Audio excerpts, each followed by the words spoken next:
things and, looking after the day-to-day things.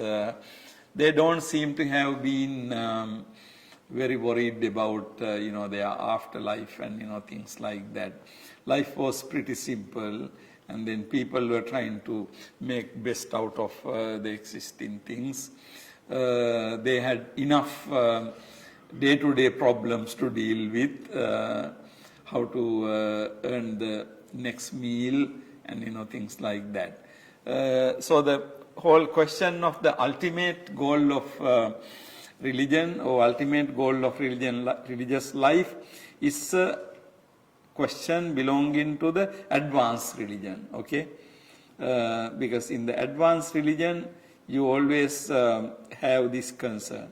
So I say the problem of death and the meaning of life are two questions that result from an advanced thinking surpassing the state of primitive existence.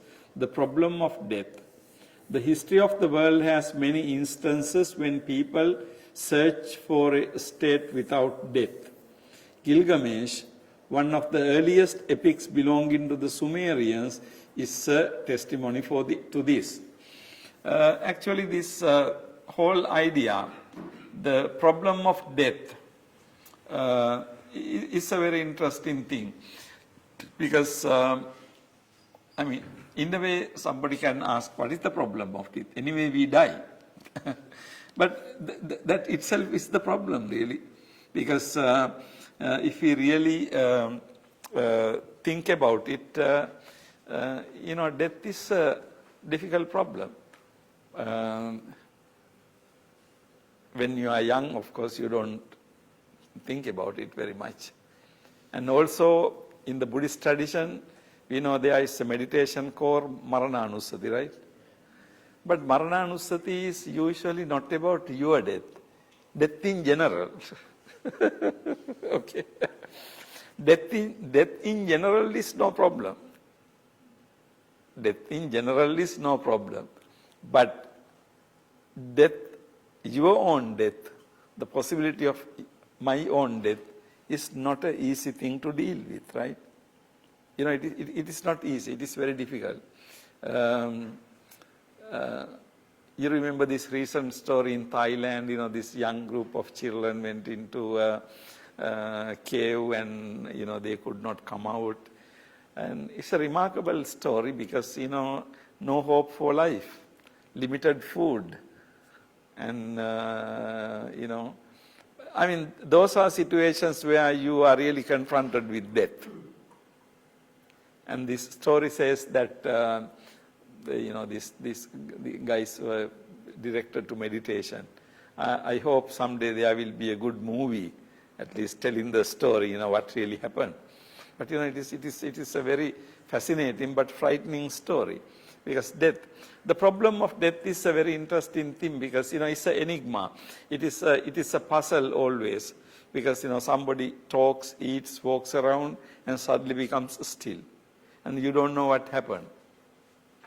Okay? So, now, interesting thing is in the ancient societies, you can see that where people were really looking for ways of existing everlastingly. Now, if you take ordinary people in the primitive societies, death was really, very normal in the sense, like when the childbirth, so many children die, and then you go out, you go hunting. Hunting is, a very difficult thing. If you have to hunt for eating, now you are familiar with National Geography and all these televisions, you can see how lions, tigers, and they are fighting to get their meal. Of course, lion is very often winning, tiger is very often winning, but is it the easy life? No. It's a very difficult life. You have to kill for eating. So, it's the primitive societies, like animals world, death is, quite normal. However, when society develops, medicine develops, urban societies arise. People move into the comfortable life. Now there are reasons for people to live. They don't want to die. Oh, of course, even in the primitive societies, people did not want to die. But of course, death is inevitable. Death is inevitable. But subsequently what happens is in society, things develop and then there are reasons to live. And in the ancient China, the Chinese emperors have sent the people around the world looking for a medicine to live forever. But of course you can understand, emperor has so many reasons to live longer because his life is very comfortable. He has all the luxuries. But it is not the same for very ordinary person, Very ordinary person, there is not much reasons to live. So, this is the difference. So, the concept of everlasting life, concept of immortality, the need for live forever is something very, very important in the context of religion. Okay? Now, it is pretty sure that we can't live forever as human beings because we are born and then we gradually become old and then we die, right? But then idea is that, okay, what about the next life? If you can be immortal. So this concept of immortality. So on the one hand, you have the concept of death, and then against that, you have the concept of immortality. So you have the concept of death, and then you have concept of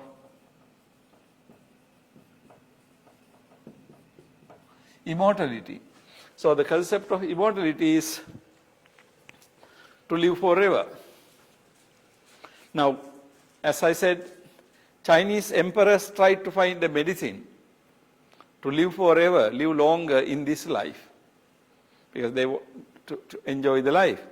But then religions started teaching, no, this life is ending in death, but there's a possibility of immortal life after the death. So, these two ways. Now I refer here to, something very interesting. Gilgamesh, one of the earliest epics belonging to Sumerians, is a testimony of this. This is a beautiful story. If you have not read this already, again Google, you can find a lot of information about it. Actually, a couple of years ago when I was in England, I bought a book. I have a book at home. But you can find a lot of information in the internet about Gilgamesh. Gilgamesh's story is very interesting. This is considered to be the oldest epic, oldest Mahakavya. The story is something like this. Gilgamesh is a very young, handsome, strong prince, okay? And he is so powerful, so cute, so handsome. And then, he enjoys his life and, he's a prince, he is the king of the country.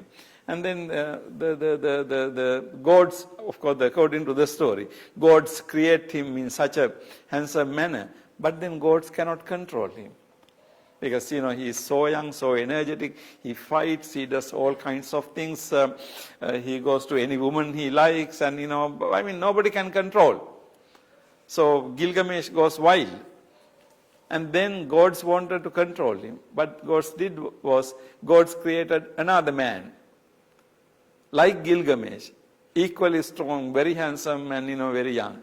His name is, in the story, Enkidu. Enkidu, I think. Yeah, if I remember correct, his name is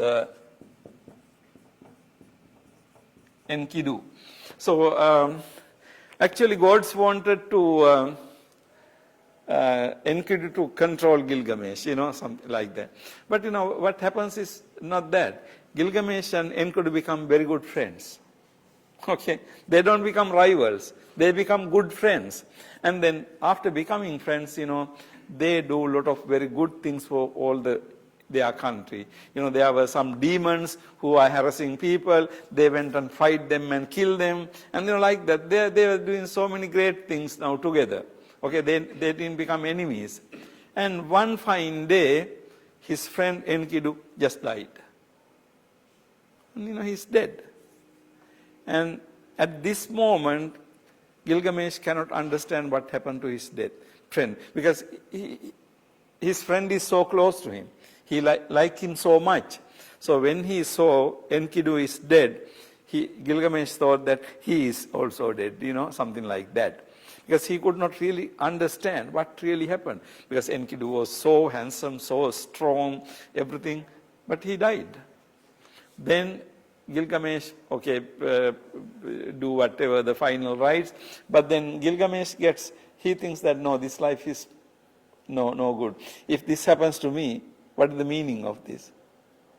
Then Gilgamesh is told by somebody, there is a medicine for immortality, but in order to get that, you have to really, really undergo a lot of things and go under the world and, fight with the demons and, cross the rivers, oceans and, But Gilgamesh thinks that, okay, I will go through these things. And he starts a journey. And, he comes across dragons, he fights with them, he has to cross the rivers and all kinds of things. And then finally he goes to this place where the medicine for live forever, immortality. And he grabs the medicine. Okay, now he has the medicine for immortality. Now he is coming back. And of course, after this long journey, he is tired, right? At some point, he keeps the medicine aside and he wants to take a bath in the river and rest. So he goes to take a bath in the river. A serpent comes and swallows that medicine. So medicine is gone. And then what to do now? Entire effort is no meaning. So Gilgamesh comes back to his kingdom. Now Gilgamesh is old because after this long journey. And then, end of the story is kind of interesting. Gilgamesh goes around the city thinking about life. But this story you would not believe. When I read, actually I wrote an article on this, one of my students did the research on death. So I wrote a preface to that book. I mentioned about this story. Now this story, when you read this story, actually I was thinking about the Siddhartha. The both are, the similar stories.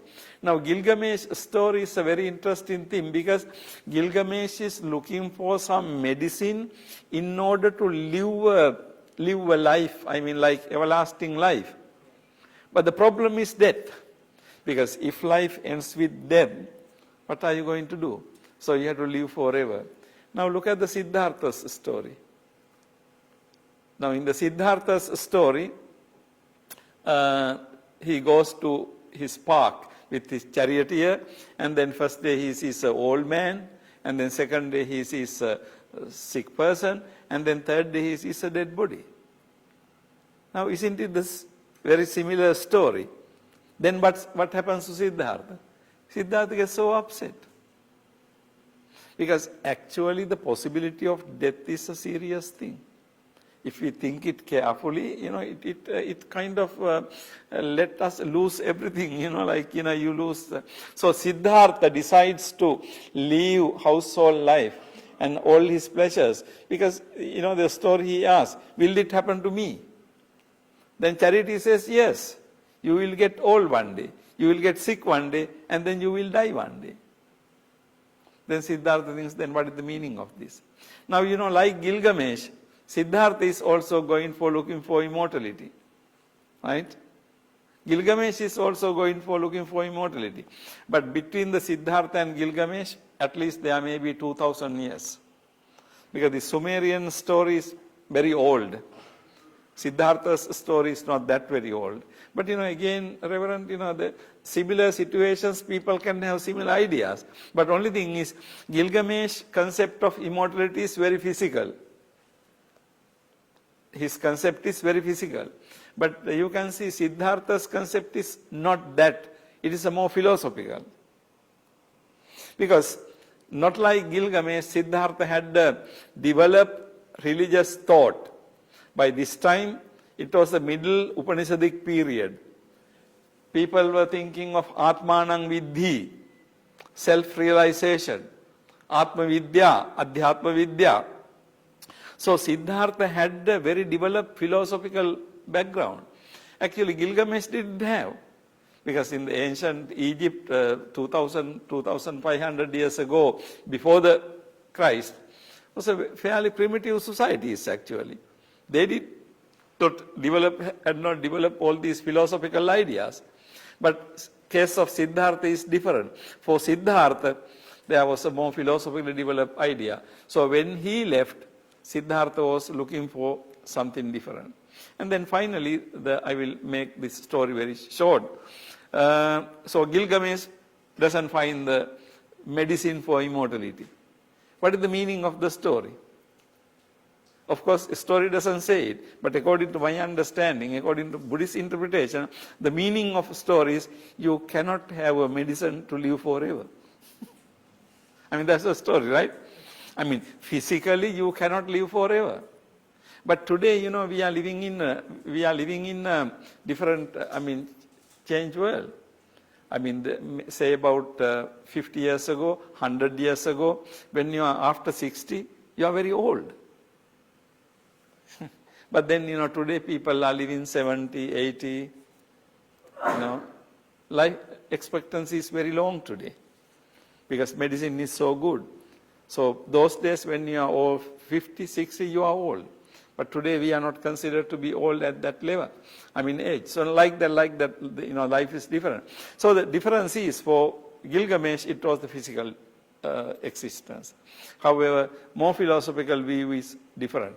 And then finally, you know the story, Siddhartha's story. Finally, having realized the enlightenment, Buddha went to teach the Panchavagya Bhikkhu. What did the Buddha say to the first thing Buddha said to them was, what is it? To avoid true Christians. Pardon me? To avoid true Christians. Yeah, but that's true. But actually, according to the Mahavaggapali, what he said is, Amatang bhikkhave adhigatang. That's the one he said. Amatang adhigatang. What is this?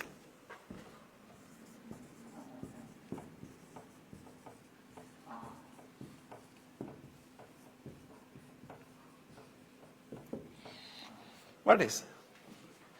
Amatang adhigatang. Deathlessness. In other words, amata means immortality. So you see the connection? I mean, this is the first thing Buddha said to the Panchavagya Bhikkhu. Because all these people together were looking for amata, deathlessness. But maybe they thought that some kind of eternal life or something. But then Siddhartha saw it differently. Finally, when Siddhartha meet these people and Siddhartha says, Amatang adhigatang, bhikkhave amatang adhigatang, I have realized the amata. I have realized immortality. Isn't it a big news? Because, you know, they were really trying to realize immortality. But then whole concept of immortality according to Buddhism is very different from the concept of immortality in Christian tradition, right? Immortality according to theistic tradition is after your death, you are born in the heaven, you live forever with God. Live forever, you don't die again. But you know, the concept of amata in Buddhism is totally different, right? Because according to Buddhism, if you are born somewhere, that is bhava. Right? That's bhava. Then bhava pacchaya jati, jati pacchaya jara marana. If you are born, then maybe after 100 years, maybe after 1,000 years, you become old and then you die. So, as long as there is bhava, you can't escape from marana. So, you can see that in Buddhism, you know, this whole idea is totally reversed. But anyhow, we will talk about it more later. But what I want to tell you is this. You know, the story is death. It's one central theme in religion. You know, the meaning of life. Now, the meaning of life comes before, when you are faced with the possibility of death. The meaning of life is like, what is the meaning of doing all these things? You know, you try so much and, you know, do something and then suddenly you die. Why do you have to do anything? So the meaning of life, what happens? What is the meaning? Why do you have to do these things? All these questions arise when we consider the possibility of death. So in other words, when we are talking about the problem of ultimate goal in religious life, ultimate goal in religious life is made meaningful actually in the presence of the possibility of death, which is in front of human beings. So ultimately, the developed religion aims at something. What are you trying to achieve? Okay, that is the concept of ultimate goal in religion. Now, for that, you can look at the concept of nirvana. You can look at the concept of kingdom of God. Many different religious traditions, look at different. So, since the existence in the world is clearly ending in death, naturally the answer was perceived as beyond the present existence. That means in this life you die anyway. So if you are thinking of immortal life, then of course immortal life has to be after this death, next birth. The everlasting life without the dreadful possibility of death was conceived as the most desirable. So by following a religion, people expected to be born in the next birth in a situation without death. Now gods are called Amara. Divine beings are called Amara. Idea is that they don't die. So if you are born in heaven, then you don't die. So death is really a problem. So the answer was, okay, deathlessness. But in order to have deathlessness, the idea was to be born in heaven. However, in Buddhism, this whole concept of deathlessness is reversed, given a different meaning. We will talk about that later. So when we are talking about the meaning of life, this idea of death is the important thing. All developed religions perceive human life as a larger phenomenon than it appears in the present life, having a beginning and end. Religions differ on how it began and how it ends. Now, think about it. All developed religions perceive human life as a larger phenomenon than it appears in the present life. Like, say again, we can talk according to Buddhism. According to Buddhism, our present life is not only our this life, right? Our present life has had the past. And also it will have a future, right? We will be born again and again and again. That is the samsara. We were being born repeatedly in the past. And in the present life, it's not the end, it will continue. So in other words, the present life is not a simple thing confined to only one birth, but of course it's a much larger phenomenon. It has a beginning and it has an end. According to theistic religions, your life began with the creation. And then your life will be ended with the judgment day, according to theistic religions. But according to other religions, depending on the religions, it differs. In the Indian religion, human life is perceived as continuing through a cycle of rebirth, samsara, which reaches its end in liberation, understood in different manners. Of course, in the Indian religion, it is liberation. But what do you mean by liberation? If you take three Indian religions, Buddhism, Jainism, and Hinduism, Brahmanism, three different concepts. But concept of liberation, moksha, is there. But Buddhist answer to the question, what is moksha, is different from the Jaina answer to the question. Both answers are different from Hindu or Advaita Vedanta answer to the question. In the theistic religion, human life is considered as created by God. So that's how it began. And ending in heaven or kingdom of God or hell, according to the divine judgment. Some people go to heaven, some people end up in hell. Okay. Now in the popular Christian belief is, nobody is going to heaven or hell at the moment, because it happens on the judgment day when God appears again and judges the people. Now there is the Judaism, Christianity and Islam, why they don't cremate bodies? They bury the bodies, they don't cremate. Because if you cremate the body, if you burn the body, how can you resurrect yourself? So the body has to be buried.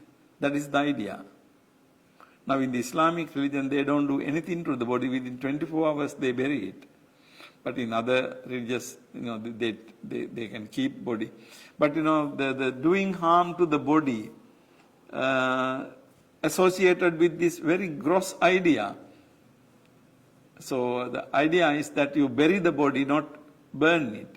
But of course, after burying also, your body disintegrates. But the idea is that from the burial grounds, one day you get up in the judgment day, and then God decides where you are to go, heaven or to hell. So, this is a popular Christianity. I don't know whether, all Christians believe it in that manner, but, this is the basic, understanding of Christian view. At the heart of is the belief that human existence is dreadful. Hence the belief that transcendental has a solution. Now, this last sentence you try to understand. At the heart of the issue is that belief that human existence is dreadful, very bad. Hence the belief in the transcendental as the solution. Actually, what it means is almost all religions say that existence in the world is not good. Again, understand from Buddhism. Jatipi dukkha, jarapi dukkha, vyadipi dukkho, maranampi dukkha, apiyehi sampayogo dukkho, piyehi vipayogo dukkho. So many dukkha. Right? You can also have a list of sukha also, but somehow there's a list of bad things. Now, this is dukkha. Now, Buddhism puts it in that manner. Christianity will say, your original sin. God created human being, God created man, then God created woman, but then they misbehaved. That is what is called original sin according to Christianity. So as a result of original sin, all the descendants of Adam and Eve are miserable. So that is Christian explanation. Okay? So, but the heart, at the heart of the issue is that life in this world is not good. Then the important thing is, the implication is that life in this world is not good, then life after death will be good. Or life transcending this world will be good. So, Reverend, this idea of transcendence, transcending this world, is something important. Oh, what is happening today? Things fall.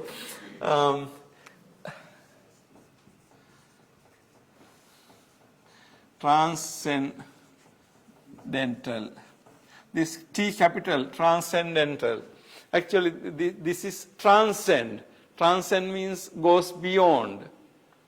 The concept of transcendental. There is a Pali term, all of you know, Lokuttara. Loka Uttara. Loka Uttara means Loka Uttara, something that goes beyond the world. So the interesting thing is, again, this Loka Uttara, Buddhism gives a different meaning. But rough idea was, very gross idea was, things in this world on earth are not good. So you have to go beyond it, transcend it. Now, God is described as transcendental. God doesn't belong in this world. Although God created the universe, God doesn't belong in universe. That is the idea of transcendental. When you say God is transcendental, that means God doesn't belong in this world. Reverend, this idea in many different ways you find. In Buddhism also you find this. I will just, I will not describe it, but this statement, Atti bhikkave ajatang abhutang akatang asankatang. And then, ajata abhuta akata asankata. Not born, not made, not constructed. Actually, it's transcendental. But what is meant by that is a different thing in Buddhism. But basically, what we find in the world is jata, bhuta, kata, sankata. That is this world. Jata, born. Bhuta, being. Kata, made. Sankata, constructed. So, this is the nature of the world. So, in order to go away from this, you have to reach the ajata, abhuta, akata, asankata. So, transcendental. So, what is meant by transcendental in Buddhism has to be understood in a somewhat different manner. But basically, the idea of transcendental is very important. Because things are wrong in this world, in this existence, you have to go beyond it. That's the idea of transcendental. Now, in Christianity or God-centered religion, transcendence equals God. God is transcendental. In Buddhism, we say Nibbana is Lokuttara, right? Nibbana is Lokuttara. So it's interesting to see. God is transcendental, Nibbana is Lokuttara. What do we mean by these statements, But definitely we say Nibbana doesn't belong in this world. Nibbana is beyond the world. Nibbana is Lokuttara. Okay? So the transcendental. At the heart of the issue is the belief that human existence is dreadful, hence the belief in the transcendental as a solution. So you think that solution to the problem is transcending this world. Death is the nature of this world, so deathlessness. So the transcendental. Any phenomenon that transcends human worldly existence is called transcendental. In the theistic religions, the ultimate goal is conceived as the eternal existence in the heaven. The immortality is understood in its most basic sense, namely physical immortality. In the Indian religion, the ultimate goal is conceived as liberation or moksha, which one realizes in this life. And the ultimate happiness resulting from liberation is understood in many different ways. The Indian religions makes, not it has to be make, a distinction between heaven, swarga, and liberation, moksha. In this manner, making the heaven as secondary or lower to the ultimate goal. So in the theistic religions, the ultimate goal is conceived as the eternal existence in the heaven. The immortality is understood in its most basic sense, namely physical immortality. You understand that, right? So this whole concept of, the physical immortality, as I said earlier, that is why the theistic religions, when you are dead, your body is not burned, your body is not cremated, but your body is buried. Because the physical body has to be there. So you are resurrected in your body. Right? So the theistic concept is a pretty basic concept. Although you die, you are risen from your burial grounds, and then either you are elevated to the heaven or you are sent to the down hell. If you look at the Jesus Christ story, Jesus Christ story has the similar meaning. When Jesus was crucified, his body was kept someplace, and then next day when the people came, they found that body was not there. So the Christian tradition understands that Jesus' body was elevated to the heaven. Now this is why for Christianity, if you find the burial ground of Jesus Christ, entire Christianity will fall down. Because the whole thing depends on the concept that Jesus was resurrected. Now this, some of these stories, I don't know whether they are true or not, they believe that, Jesus Christ died in this Buddhist monastery and, his burial ground is there. But, that can be damaging. That can be very damaging. If you find the bones of Jesus Christ, if you find the burial ground of Jesus Christ, there are stories, they suppress, a lot of these things. They destroyed any evidence. Because you can see that, because the whole religion depends on a very basic concept of immortality, namely physical immortality. So, to that story, Jesus being resurrected is very important. So, you cannot have any physical remains of Jesus Christ. Okay? So, that's a pretty basic thing, physical immortality. Now, when you come to Indian religion, the ultimate goal is conceived as liberation or moksha. Now, ultimate goal is moksha. Which one realizes in this life? Not like in the Christian story. In the Christian story, you are buried, but one day God comes again, Jesus comes again, and that day is what is called Judgment Day. That day is the day when it is decided whether you go to heaven or hell. But in the moksha is different. Moksha one realizes in this life. The ultimate happiness resulting from liberation is understood in many different ways. Although moksha is realized in this life, according to Hindu belief, it is one thing. According to Buddhist belief, it is different. According to Jaina belief, it is still different. So there are differences. The Indian religions make a distinction between heaven. Now, as a result of this moksha, Indian religion talks about heaven and Sagga and Moksha. In Buddhist tradition also. In the Buddhist tradition, Sagga Magga, the path to heaven, is usually meant for the lay people, ordinary householders, right? In the Sigalovada Sutta, Buddha says, Sramana and Brahmanas have to teach people the path for the Sagga, teach people how to go to heaven, not to Nirvana actually. For the lay people, basic idea was teach them how to go to heaven. But then ultimate destination is not heaven, because even heaven is impermanent. Anicca, dukkha, anatta. From heaven they come to the human world, and from human world they can go to apaya or any other places. So heaven is not the ultimate destination. Sagga is not, but moksha, right? So that's the idea. The Indian religions makes a distinction, so Sagga and Moksha. This distinction is again common to generally to Indian religion. In the Indian religion, Vaishnavism and Shaivism, both being theistic systems, believe in heaven after death as the ultimate goal. So the believe in heaven after death as the ultimate goal. So the Hindu religion, Indian religion, basically what we call Hindu religion, they believe either in Vishnu or in Shiva.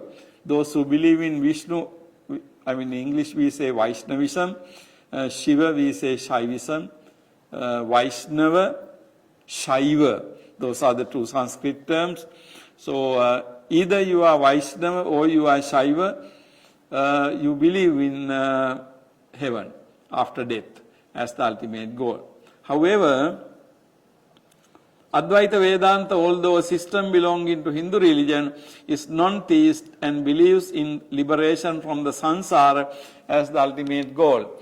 Now when it comes to Advaita Vedanta, it is different. Advaita Vedanta doesn't talk about Swarga, it talks about Moksha. Okay? So it is non-theist in the sense Advaita Vedanta doesn't believe in God, doesn't believe in Brahman as a divine being. Of course, Advaita Vedanta has several branches. They have what is called Vishishtadvaita and so on. So there are some branches, some sections that believe in the differently, but basically Advaita Vedanta tradition doesn't believe in God or doesn't believe in heavens, it believes in liberation. Lastly, Jainism and Buddhism, the non-Brahmanic Shraman religion, accept the undesirability of samsaric existence and believe in the liberation from it. The two religions differ in the manner they identify the path leading to the goal. So when we look at the ultimate goal, in brief we can say that ultimate goal is viewed in two different traditions in the two different manners. So in the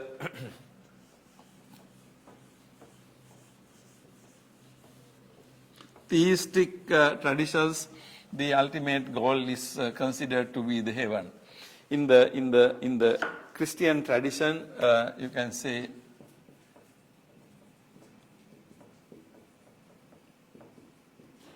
theistic religion,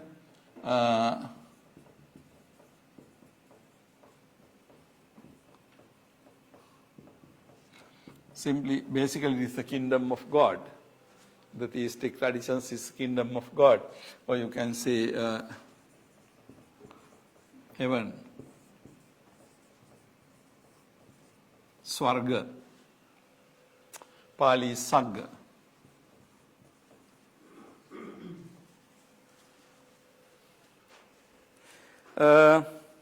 Interestingly, Indian religions don't deny Sagga. Indian religions don't deny Sagga beliefs. Even Buddhism, we have Sagga and Mokkha. So, Sagga is there. But the difference is Sagga is not the ultimate goal of religious life. Particularly when you are a monk or nun, if you are living a religious life, to be born in the Sagga, that's not considered to be the goal, Goal has to be nirvana. So different. But basically in the theistic traditions, you have either kingdom of God or heaven or Swarga, what is said by these names. Characterization of these places can be different from religion to religion, but they are all in agreement. This is a place where, like for Christianity, kingdom of God is everlasting. Once you are born in the kingdom of God, you never die. So that is the immortality. Forever you live there. I always think that if you get fed up, what are you going to do? Because forever means forever.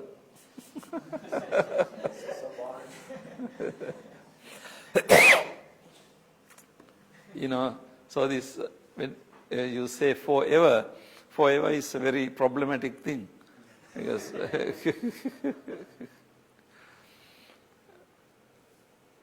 in any circumstances, forever is problematic, okay? Because, you don't have an alternative. You don't have a choice, You have to be. So anyway, I'm just kidding, but seriously also it is a problem whenever you talk about something forever, okay, in the time-wise. But the Buddhist heaven is not that problem, because from the Buddhist heaven you come back. It's not everlasting. So the Buddhist concept of heaven is not everlasting. Actually, the theistic concept of both heaven and hell are everlasting. And then according to this judgment day thing, if you send into hell, that's again everlasting. That's the end. The end of the universe. In Western religion, there is a section called eschatology. Eschatology means, talking about the ends. So,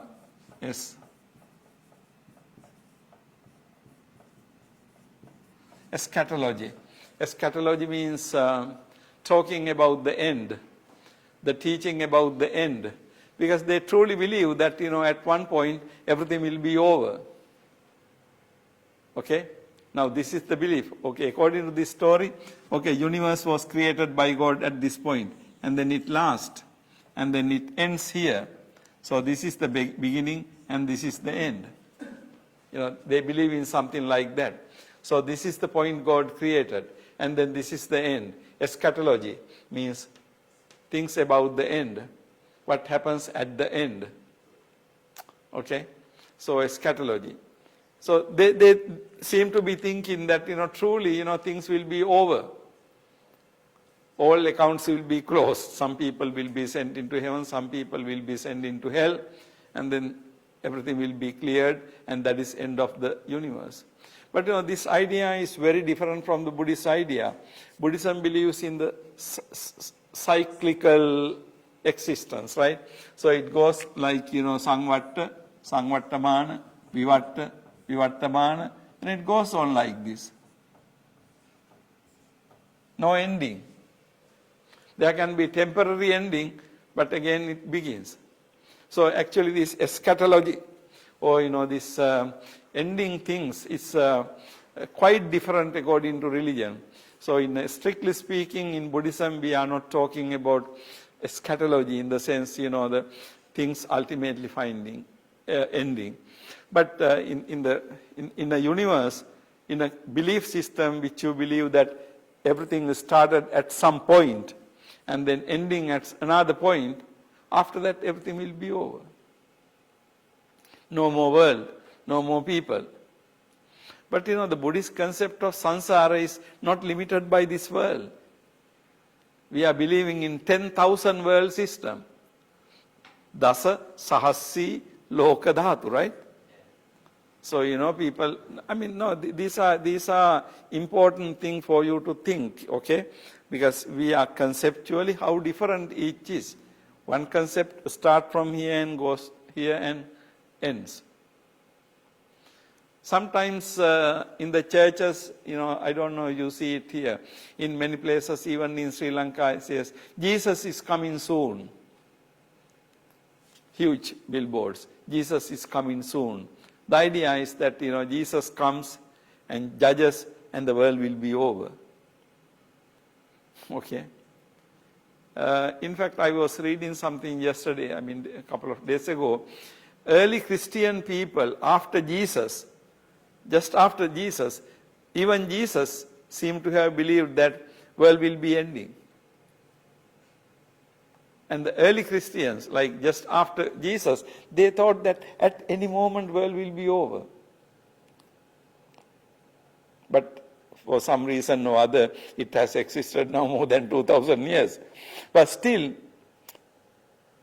they express that view when they say, Jesus is coming soon.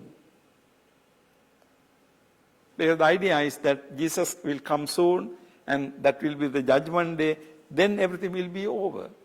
So, the concept of time is drastically different. So the cyclical view is, very different from this, this basic view, the straight line view, horizontal. So beginning and end, eschatology. So the heaven is understood in that sense, but in the Buddhist and also in the Hindu sense, heaven is not the end. Okay? Heaven is not the end. So you can be born in heaven, live a very long time, but then still coming back. In the Buddhist sense is very interesting because the sense of time is always relative. We live maximum 100 years. We think that that's a long time. But what about the mosquito who lives 2 weeks? But for a mosquito to live 2 weeks will be a very long time period, if mosquito can feel. For us, living in 100 years is a long time period. But then we have in the books, heaven, there are some heavens, there are 1 day is like our 100 years. But then, do you think that their 1 day is very long? No, they don't feel it long, hopefully. But we will feel it long from our point of view. So time is relative, actually. Now, for Buddhism, this idea is very clear. When Buddhism says Dhammapada. Digha jagarato ratti. When you are breaking rest, like night is long. What does it mean? Does it say that night is long? No. If you have a good sleep, you fall into bed and 6 o'clock in the morning, like 1 second. But, but on the other hand, if you are breaking rest, can't sleep, night is very long. So time is relative. The whole concept is relative. Okay? But the heavens can have long time, longer time, or shorter time, but whether it is long or short depends on how we view it. According to our view, heaven is long. Okay. But from the point of view of heaven, it will be different. But on the other hand, the Christian or any theistic concept of heaven is everlasting, means forever. But on the other hand, being born in heaven for a long time is again still you are coming back. So that's the idea. So this is basically the theistic religious view. But Jainism and Buddhism, non-Brahmanic, stubborn religion, accept the undesirability of samsaric existence and believe in the liberation from it. So although Jainism, Buddhism, Hinduism believe in heaven, but that heaven is not forever. However, liberation, is it forever? Is nirvana forever? The funny thing is this. If you say nirvana is forever, there must be a person who realized nirvana in order to live forever. But Arahant passes away. Does the Buddha still living forever? Is the Arahant living forever? So you see, whole conceptual framework is very different, okay? That's what you need to see. Okay, Venerable, I will wind up from that for today. What I try to discuss with you is the ultimate goal of religion. The moment we talk about the ultimate goal, we are talking about the developed religion. And in the developed religion, unlike in the primitive religion, death becomes a central problem. Primitive religion, we don't know much, but I would imagine that there was no this philosophical question for these people. They were struggling just to exist. But in the subsequently, in the developed religion, you can see this thing coming up. So death and the meaning of life. Question of meaning of life arises on the face of death. Okay, it could arise even if there were no death or people were living forever, then people would have been very boring or something, and then they must have been thinking, what is the meaning of life? It could happen in any manner, but the present situation is like the death becomes a problem. The death becomes a problem because to the life, and then you are looking for a solution. So the Gilgamesh is one example, Siddhartha is another example. Okay, so actually if you get to read full story of Gilgamesh, you all can try to write an essay on Gilgamesh and Siddhartha and see differences and similarities. No, it for fun, it will be interesting. Because it's the same story, same frustration before death, but two different ways of reacting. Okay, we will wind up from this, and then we will meet 2 o'clock to discuss our dissertation thing. Anyhow, are there any questions or anything? Yes. In here we have been said about therapy system, but another is aesthetic. Ascetic, So how about what is their ultimate goal? Well, ascetic means actually what I meant by Sramana group is ascetic really. Although in English language, ascetic means